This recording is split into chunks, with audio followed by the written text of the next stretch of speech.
제 여자친구랑 이제 연애를 할 때도 만날 때마다 이제 뭔가 대화를 하다 보면은 이게 느껴지는 게 있었어요. 그 경제적인 차이에서 오는. 서울에 이제 집 하나 갖고 계시고 네. 아버지는 이제 대기업 쪽 상무로 계시고 네. 이제 저희 아버지는 이제 제가 어렸을 때부터 뭔가 여러 가지 사업을 하셨었는데 다 이제 실패를 하시고 이제 시골에 가셔서 거기서 혼자 생활을 하고 계세요. 농사를 지으시면서. 그리고 어머니는 그 경기도에 올라오셔서 그 생산직 다니시고 계시고. 안녕하세요. 저는 원래 강원도에서 살다가 취업을 경기도로 하게 됐는데 한 5년 정도 지금 자동차 부품 설계 쪽에서 일하고 있는 장용진이라 하고요. 나이는 31살입니다. 어렸을 때 이제 초등학교 때는 할머니 할아버지 밑에서 많이 컸어요. 부모님은 이제 바깥으로 이제 나가서 돈 벌러 가시고 저랑 동생만 집에서 할머니랑 이제 같이 자랐었는데 그 옛날 집이었는데 시멘트로 된 기와집이 있어요. 기와로 시멘트로 된 기와가 이렇게 돼 있는 집이었는데 되게 낡았어요. 40년은 된 것 같아요, 집이. 그 집인데 이제 지면에서 반 정도 꺼져서 거의 반지하처럼 돼 있는, 밖에 가면 이제 수세식도 아니고 이제 푸세식 화장실을 썼었고, 중학교 가서는 이제 아버지 어머니가 저희를 키우고 싶어 하셨었던 것 같아요. 근데 그때 아버지가 사업을 하고 계셨는데 데리고 가셨는데 그 집은 아니고 하우스로 된 데가 있어요. 비닐하우스 같은 거? 네, 하우스인데 거기 안에다가 뭔가 이렇게 해놓고 사는 그런 데였어요.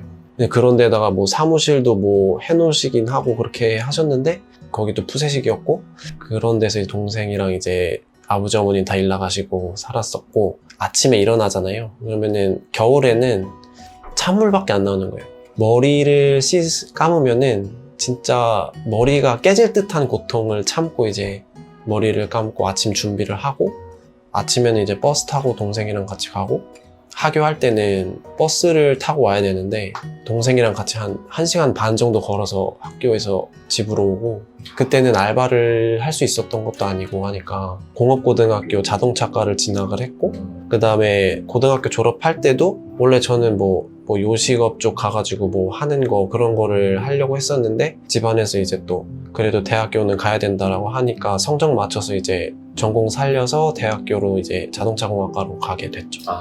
강릉 원주대학교라고 지방의 국립대학교라고 있어요. 국립대. 네.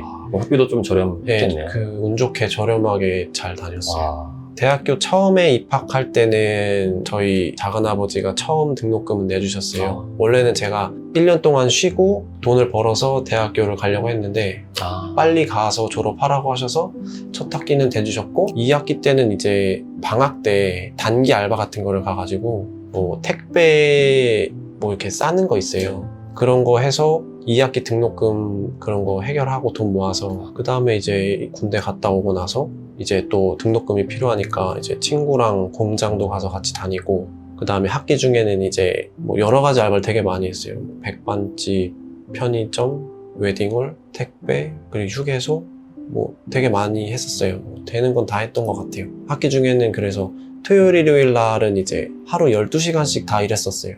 이제 군대 갔다 와서는 이제 뭔가 해야 되겠다는 생각이 많이 들더라고요. 그래서 되게 열심히 했었던 것 같아요. 그때는 5일 동안 이제 계속 공부만 했어요. 12시간씩 주말만 일하고 나서 그때 당시 한 45만 원, 50만 원 안 됐어요. 45만 원 정도 됐던 것 같거든요. 그거 가지고 이제 학교 생활을 해야 되는데 책값이나 옷 사 입는 거, 통신비, 교통비, 그리고 학식 사 먹고 뭐 하는 것까지 싹 다 해결을. 네, 등록금은 근데 그때 이제 국가장학금 같은 게 생겨가지고 학교에서도 또 지원이 많이 됐어요. 장학금에 대해서. 그래서 성적 어느 정도 괜찮으면은 웬만하면 거의 뭐 전액 면제 받을 때도 있고.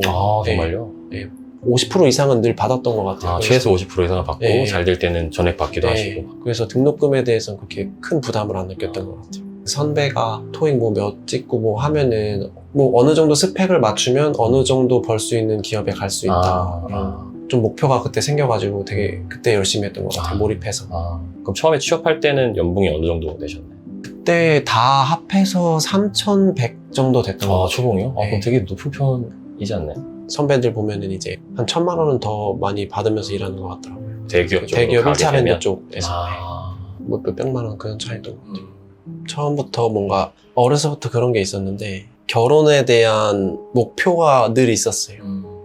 그래서 나중에 나는 이렇게 힘든 가정에서 살지 않게 해야지라는 생각이 되게 강했어서 그 집을 사는 거에 대해서 항상 늘 생각을 했었어요. 아, 집을 빨리 네. 사고 싶다는 생각.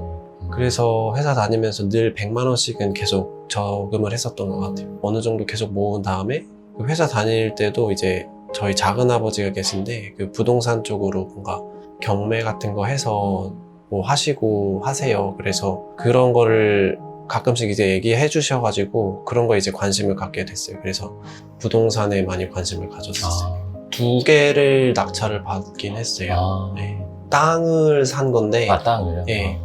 이게 근데 지분이고 소액이라서 음. 그렇게 막 지금 투자한 거에 비해서 막 이렇게 막 돈이 많이 벌리거나 하지는 않는 그런 거예요. 또 지방이고 해서 일단 아파트 같은 경우는 진입장벽이 높은 것 같아요. 그리고 금액적으로. 예, 권리관계라든지 그리고 당첨이 됐을 때 명도라는 걸 해야 되는데 저는 그게 별로 하고 싶지가 않더라고요. 뭐 그게 법적으로 나쁜 건 아니지만 그치. 지금 샀던 거는 작은아버지가 뭔가 알려주시려고 좀 연습 느낌으로 아, 지금 주식으로 좀 생각이 드는 게 뭐냐면은 코로나 때문에 앞으로 이제 저금리 시대가 계속 도래할 거잖아요. 그래서 은행에 넣는 것보다는 주식에 넣는 게 확실히 더 나을 것 같다는 생각이 들어서 앞으로는 좀 주식에 예금을 하는 느낌으로 구체적으로 말씀드리면은 네. 현금성으로 갖고 있는 게 3천 정도 있고 네.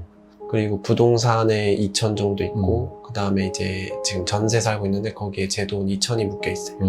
그러면은 5년 동안 한 7천 정도 모으신 거라고 보면 될까요? 제가 어렸을 때는 대학교 다닐 때는 제 스스로 마음을 접었어요. 누군가를 좋아해도 내가 유지할 수가 없다. 책임질 수 없다. 나 하나 책임지기도 벅찬데 내가 누굴 책임지냐 이런 게 있어서 마음을 스스로 접었었는데 이렇게 접으면은 난 언제 결혼을 하고 언젠가 사랑하는 사람을 만나서 언제 결혼을 하고 그런 게 보이지 않으니까 그냥 밀고 나가야겠다라고 생각했던 것 같아요. 이게 인사를 몇 번 드리러 갔어요. 한 3번 정도 가고 그 다음에 상견례를 한 것 같은데 고민을 많이 하셨던 것 같아요. 아무래도 딸 가진 부모님 입장이시니까. 근데 어떻게 저를 잘 봐주셨는지 저의 그 가정 환경을 생각하지 않고 저만 보겠다고 여자친구한테 들었어요. 되게 많이 이해를 해주신 것 같아요. 제가 볼 때. 그래서 허락을 해주신 것 같아요. 제가 축하드립니다.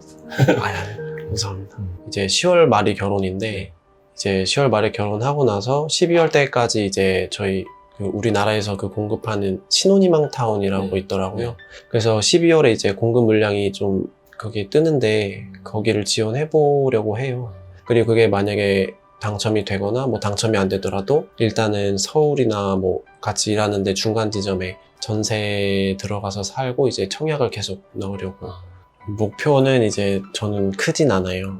나중에 제가 오래도록 일할 수 있는 그런 환경을 조성을 하는 게 좋을 것 같아요. 경제적으로 뭔가 어려움 없이 그리고 뭐 너무 많은 부를 바라는 것도 아니고 그냥 평범하게 살 수 있을 정도로만 그 정도만 영위하고 살고 싶어요.